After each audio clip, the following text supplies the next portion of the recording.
Salam dəyərli tələbələr, hər vaxtınız xeyir. Bugün sizinlə dərs 13-ün suallarına nəzər yetirəcəyik.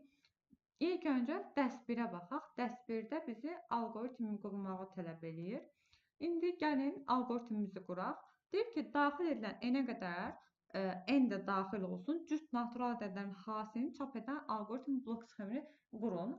İlk öncə uşaqlar, bu alqoritmi qurarkən nəyə diqqət eləmək lazımdır? Alqoritmin verilmiş cümləsini, yəni taskı, tapşırığı oxuyandan sonra sizdən nə istədiyini və alqoritm növünü müəyyən etməlisiniz. Artıq biz burada görürük ki, bu alqoritmin növü dövrüdür. Nə deyir? Bir daxilə n-ə qədər. Deməli, sən n dənə ədəd içərsən cütləri tapasan da, burada mütləq şəkildə bir dövr olmalıdır. Və alqoritmi qura bilmək üçün də blok sxemində istifadə ediləcək fiqurların hər birinin nə iş gördüyünü bilmək lazımdır. Vacibdir bunlar bizim üçün. İlk öncə biz demişik ki, alqoritmin başlanğıcı və sonu mütləq şəkildə olmalıdır. Hər bir alqoritmin sonluluq xassəsi var və onun başlanğıcı və sonu olmalıdır. Təbii ki, bu dairədir. Mən sadəcə əyri çəkdimsə siz üzürlü sayın. N-ə qədər n daxil, bir n ədədi daxil edirəm. Bu n sayda ədəd olmuş olacaq. Deməli, n daxil etdikdən sonra bizdə hasil dediyi üçün mən burada bir h dəyişəni daxil edirəm. H bərabərdir 1 və i bərabərdir 1 dəyişəni dəyəri daxil etdim. Bunu nə üçün daxil etdim dəyərli tələbələr? Bunu o səbəbdən daxil etdim ki, sizdə hasil lazımdır və müəyyən iterasiya lazımdır ki, dövrü yekunlaşdırasınız. Blok sxemi yekunlaşdırasınız. Biz bunu qurduq, bunu yazdıq. Bunu yazdıqdan sonra gəlirik, deyirik ki, nə qədər ki, i kiçikdir, bərabərdirsə n-lə bu dövr davam eləsin və indi bir məsələ var. i-dən n-ə qədər gəlmək. Təbii ki, siz burada şərt də yaza bilərsiniz, şərtsiz də yaza bilərsiniz. Hər iki variantını göstərəcəm. i-ni 2-dən də başlada bilərsiniz. Niyə görə? Cüt natural ədədlərin hasilini istəyir. Mən burada i-ni 2-dən başlatsam, gəlin i-ni 2-dən başladaq və hasil istə hə deyirəm. Hə dedikdən sonra h bərabərdir, h vurulsun i yazıram. Daha sonra i-ni, indi mən cütləri istəyirəm. i-ni 2 vahid artırıram. i-ni 2 vahid artırsam, i bərabərdir i plus 2. Artıq burada yalnız və yalnız cütləri götürmüş olacaq. Sonra dövrümə qayıdıram. Dövrümə qayıtdıqdan sonra yox halında mən nəyə çapa verirəm? H-ı çapa verirəm, çünki bizdə H-ı istəyir. Daha sonra alqoritmi sonlandırıram. Nə dedik? Biz dedik ki, hər bir alqoritmi başlanğıcı və sonu olmalıdır. Bu birinci format. İndi ikinci formatda necə olacaq? İkinci formatda gəlin bu formatı ikincisini quraq. i-ni 1-dən başlatsaq. Artıq n daxil və s. yazmıram. Çünki orada yazdıq. H bərabərdir 1, i bərabərdir 1 yazıram. Artıq alqoritmin mahiyyəti bizə aydındır deyə düşünürəm. Deyirəm, i kiçikdir, bərabərdirsə n-dən. Sual bəzən verirlər ki, tələbələr, mən n-i azaldaraq davam edə bilərəm. Təbii ki, n-i azaldaraq davam edə bilərsiniz, i-yə gəlib çatasınız deyə. Problem deyil, eyni şeydir. İndi gəlirəm, deyirəm ki, i mod 2 bərabərdirmi 0-a? Cütlərin hasilini istəyir axı. Burada hə, eyni qaydada burada da hə olmuş olacaq. Hə-dən sonra h bərabərdir, h vurulsun i. İstəsəz n-i bir vahid azaldırsınız, istəsəz i-ni bir vahid artırıb n-ə çatdırırsınız ki, dövr bitsin. Bitdi mi? Təbii ki, sual verəcəksiniz ki, bunun yox halı hara gedir? Təbii ki, bunun yox halı da bura gedir. İndi biz düz çəkmədik. Gəldi bura və yox halında da h çapa getmiş olacaq. Yəni, hasil çapa getmiş olacaq. Bir də modifikasiya ilə qurmaq olar bu alqoritmi. Modifikasiya ilə necə qura bilərik?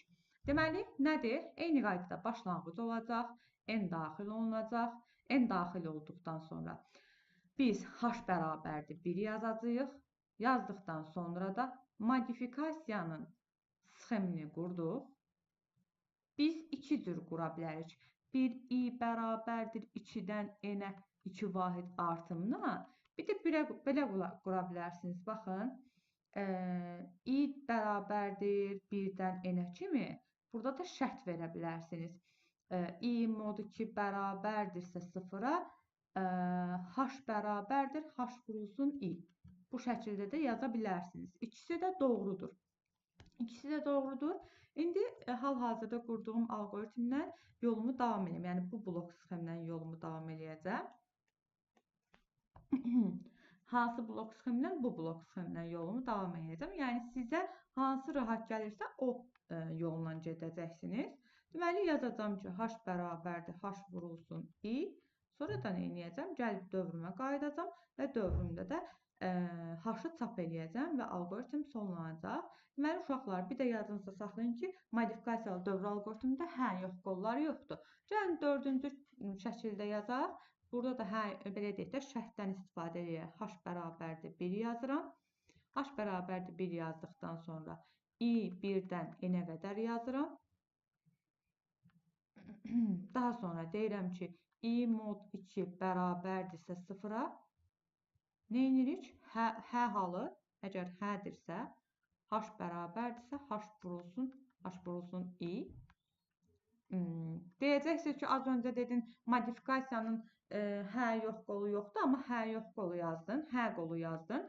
Nəyə hə qolu yazıram? Mən şərtimə hə qolu yazıram. For dövrün, yəni modifikasiyada hə yoxdur dedim. Hə yazdım bura. H vurulsun i. Sonra, təbii ki, bu bura qayıdır, bunu da yoxu bura qayıdır. Mən modifikasiyanın hə yoxu yoxdur dedim. Daha sonra buradan da h-ım çapa gedir və alqoritm yekunlaşır. Gördüyümüz kimi bizim bir tapşırığımızın bir neçə, yəni 4 formada, hətta bəlkə başqa formatda da biz blok sxemini qura bilərik. İndi isə gəlin keçək nəyə? Proqramlarımızı yazmağa. İkinci proqramımıza keçirik. Verilmiş bu siyahının müsbət elementlərin cəminin 6-ya bölünüb bölünmədiyini çap edən proqramı Python dilində yazın. Bizim siyahımız nəqli olaraq bizə verib. Bu siyahını yazdıqdan sonra sizə siyahı yaratmağı da öyrədəcəm. Necə siyahı yaradılır?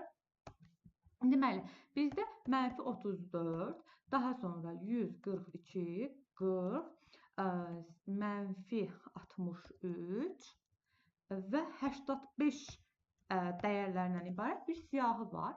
Və deyir ki, siyahının müsbət elementlərin cəminin 6-ya tam bölünməsindən bölünüb bölünmədiyini çap edən proqram Python-da yazın. Mən nə edərəm? İlk öncə s bərabərdir 0 yazaram. Cəm də yaza bilərsiniz, s də yaza bilərsiniz. Siyahıya bir müraciət edərəm. Siyahıya müraciət edirəm. Deyirəm ki, if i böyükdürsə 0-dan. Baxın, belə deyək də, məsələn, mən gəldim, baxın, gəlin göstərək, print i. Birinci bunu göstərək ki, 0-dan böyük elementlər hansılardır? Baxırıq. Görürəm ki, 0-dan böyük elementlər hansılardır? Müsbət elementlər, 142, 40, 85. Əla. Deməli, bu bizim nə edir? Müsbət elementlərimizi bizim üçün verir. İndi nə deyir? Deyir, siyahının müsbət elementlərin cəminin 6-ya bölünüb bölünmədiyini. İndi nə edirəm? Müsbət elementləri cəmləyirəm. Burada müsbət elementlər cəmlənir. Cəmlədim. Cəmlədikdən sonra yoldaşlar, həmin bu cəmin 6-ya bölünüb bölünmədiyini yoxlayıram. Deyirəm ki, əgər s mod 6 bərabərdirsə 0-a, heç nə, print yazıram ki, bölünür, else print, bir saniyə, bölünmür. İstəsəniz hətta, ilk öncə buna baxaq. Buna baxmamışdan öncə, gəlin bir dənə burada print s eləyək, görün bizim print s-imiz nədir? Print s. S-in hansı dəyərə sahib olduğunu və sonra həqiqətən doğrudurmu yoxsa yox baxacağıq. 142 ilə 182, 182 ilə də 85, 7, deməli 6, 367, 16. Yox, bu bölünmür. Yəni 6-ya bölünmür. İndi gəlin baxaq. Bu cəm 6-ya bölünməməlidir. Səhv hesablamadımsa, fikir verin 267 eləyir və bu cəm 6-ya bölünmür. Aha, mən bir dəqiqə bir dənə səhv elədim. 367 yox, sonra 267. Bu cəm nə etmir? 6-ya bölünmür. Hal-hazırda da burada görmüş olduq. Bu da bizim həmin bu sualımızın izahı idi. Gəlin sizə siyahı yaratmağı da öyrədim. Təbii ki, bu kodu siz özünüz istədiyiniz kimi də yaza bilərsiniz. Sizə necə rahatdırsa. siyahı yaratmağı da öyrədim. 2024-ün qəbulunda istifadə edilmiş açıq suallarda köməyinizə çatacaq. Həmin sual tiplərində köməyinizə çatacaq bu göstərəcəyim forma. Deməli, klaviaturadan ədəd daxili və for dövründən istifadə edirik. For in range A sayda element B nöqtə append int input. Bu da siyahının yaradılmasıdır. Gəlin print B-yə edək və həqiqətən baxaq görək siyahı yaradılırmı? Mən istəyirəm ki, 5 dənə elementdən ibarət siyahı yaradılsın. Məsələn, 5 daxil edirəm. 23, 45, 67, 89, 12. Gördüyümüz kimi 5 elementdən ibarət siyahı yaradıldı. Bu da siyahının sadə formatda yaradılması kimi sizə kömək ola bilər. İndi gəlin 3-cü sualımıza nəzər yetirək. 3-cü sualımızda rəqəmləri müxtəlif natural ədədin ən böyük rəqəmindən başqa digərləri rəqəmlərin cəmini çap edən proqramı Python-dan yazın. Deməli, bizə məsələn verir 1, 2, 3, 4, 5, 6, 7, 8, 9. Fərqi yoxdur. Bizə demir axı məsələn hansı neçə rəqəmidir. Bir dəqiqə üzrlü sayım. Aha, bizə demir axı məsələn neçə rəqəmli ədəd olsun. X rəqəmli ədəddir. Deyir ki, rəqəmlərin müxtəlif natural ədədin ən böyük rəqəmindən başqa, yəni 9-dan başqa bütün rəqəmlərin bu rəqəmlərin cəmini istəyir. İndi mən balaca bir ədəd verim. Məsələn, belə bir şey verək də. 2349 məsələn 2349 ədədini verim. Burada 9-dan başqa digərlərin cəmini istəyirəm. Yəni, nə olacaq bizdə? Digərlərin rəqəmləri cəmi 9 eləyir. İlk öncə biz nə etməliyik? Burada ədədin rəqəmləri ilə işləmək lazımdır. Parçalayıb, böyüyüb, atmaq lazımdır kənara. İlk öncə, gəlin n bərabərdir, int input bir ədəd daxil etdik. İndi sizə bir şey demək istəyirəm. Burada biz ədədi parçalayacağıq da. Biz ədədi parçalayacağıq da. Gəlin bu n bərabər int input ədədini başqa bir dəyişənə mənimsədək ki, biz ədədi parçalayandan sonra bu ədəd bizə lazım olacaq. İndi niyə lazım olacağını sizə göstərəcəm. Deməli, əslində biz nə edə bilərik? Yaza bilərəm ki, s bərabərdir 0, cəm istəyir deyə. Bu arada siz belə də yaza bilərsiniz, yanlış deyil. Bu şəkildə yazılış yanlış deyil. Tamam. İndi biz nə edə bilərik? Gəlin bunu başqa bir dəyər olaraq bu qalsın, tamam. İndi bizdə gəlin bir dənə n bərabərdir 0 dəyəri mənimsədək. Bu n bərabərdir 0 dəyəri nə etsin? Maksimum rəqəmi tapmaq üçündür. n bərabərdir 0 dəyəri maksimum dəyəri tapmaq üçün istifadə olunur. İndi gəlin n-i parçalayaq. Biz nə edirdik? While n böyükdürsə 0-dan düşürəm dövrümün içinə. Deyirəm n kiçikdirsə əgər, hətta siz istəsəniz, if n kiçikdirsə əgər n mod 10-dan. İndi siz istəsəniz, burada n mod 10-u başqa bir dəyər q bərabərdir n mod 10, yəni belə də yaza bilərsiniz. Baxın, q bərabərdir n mod 10 yazıb yolunuza davam edə bilərsiniz. Eyni şərtin içində yaza bilərsiniz. Heç bir fərqi yoxdur. Sadəcə kodumuz qısa olsun deyə mən belə yazıram. Davam edək. Etdikmi? Bəli. Əgər bu m bundan kiçikdirsə, biz m-ə onu mənimsədək. M bərabərdir n mod 10. Axı biz böyüyə getməliyik. Ən böyük rəqəmi tapmaq üçündür bura. Bu ən böyük rəqəmi başdan tapmaq üçün demişdim. Əksini istəsə, ən kiçik rəqəmi istəsəydi, m-ə 9 mənimsədəcəkdik.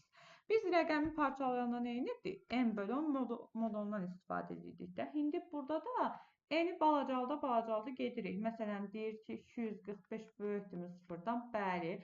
0 kiçikdir 5-dən. Bəli, m olur 5. n oldu 24. Sonra 24 böyükdür 0-dan. Bəli, 5 böyükdür 4-dən. Yox. Buradan ən böyük rəqəmi tapdıq. 5-i tapacaq daha sonra. İndi nə istəyir? Deyir ki, rəqəmlərin müxtəlif naturalların ən böyük rəqəmindən başqa. Yəni 9-dan başqa 234-ün 234 cəmləmək istəyir. İndi mən nə etməliyəm? Ən böyük rəqəmi görməməliyəm. Mənim artıq k-m qalıb. Belə deyək də, n-im sıfırlanıb, bayaqki n burada sıfırlanır və burada n sıfırlanır artıq müəyyən müddət sonra. Mən n-imi başqa bir dəyişənə mənimsətmişəm, k-ya. İndi nə edirəm? K-la işləməyə başlayıram. Deyirəm, while k K böyükdürsə sıfırdan, burada qəşəng bir dənə şərt qoyacağım. Deyəcəm ki, bax, bizə M-lə, yəni ən böyükdən başqa, gəlin bu K-nın hər bir rəqəmini M-lə müqayisə eləyək. Deyək ki, F, K mod 10 fərqlidirsə, M-lə, baxın, biz M-lə fərqliləri cəmləmək istəyirik, düzdürmü? Yazarıq ki, S bərabərdir, S plus K mod 10. Все, artıq bitdi. Heç nə, K-nı da bölürük, K bərabərdir, K bölünsün 10. Все, print S. Baxın, ilk öncə mən bunu sizə yazaraq göstərmək istəyirəm ki, nə cür olacaq. Əyani olaraq yazaraq göstərim. Baxın, hətta bunu böyüdək, artıq burayla işimiz qutardı. Gəlin belə yazaq. Deyirəm ki, məsələn, bir ədəd daxil edim. 2, 3, 4, 5, 9. 23459 ədədini daxil elədim. Tək-tək icra edə bilərəm. Burada mən, bax, bura, bizə ən böyük rəqəmi tapır. Bir ikisi icra edəcəm, artıq bilirik ki, burada M9 olacaq. Baxın, deyir ki, 23459 böyükdürmü sıfırdan? Bəli. Deyirəm ki, M kiçikdirmi 9-dan? Bəli. M bərabərdir 9 olur. N də bərabərdir 2345 olur. Sonra gəlib nəyi yoxlayıram? 2345 böyükdürmü sıfırdan? Bəli. Gəlirəm 9 kiçikdirmi 5-dən? Yox. N olur nə? N olur 234. Belə-belə davam eləyə gedirik və biz buradan M-i 9 tapırıq. M-i 9 tapdıqdan sonra gəlirik, düşürük bura. Biz artıq N-imizi sıfırladıq. İndi düşdük bura, deyirik artıq bayaqki ədəd 23459 idi səhv eləmirəmsə. Bu ədədi burada hər bir rəqəmini M-lə müqayisə edirəm. M-dən fərqliləri, yəni 9-dan fərqliləri cəmləyirəm. Gəlin baxaq, burada nə olacaq? Bu 5, 14 eləyəcək. Gəlin bu ədəd daxil eləyək görək. Ən böyükdən başqa bütün rəqəmləri cəmləyirmi? Baxın, bizdə nə verməlidir? 14. Gördüyünüz kimi 14-ü verdi. Sual verə bilərsiniz. Təkcə 9 olanları mı yəni olmalıdır? Xeyr, yoldaşlar. Məsələn, belə bir şey verirəm. Burada ən böyük ədəd 5-dir. 5-dən başqa bütün hamısını cəmləyəcək, eləyəcək gördüyümüz kimi 10. Bu da belə sizə imtahanlarınızda uğurlar arzu edirəm. Nəsə qaranlıq qalan məqamınız olsa yazıb soruşa bilərsiniz.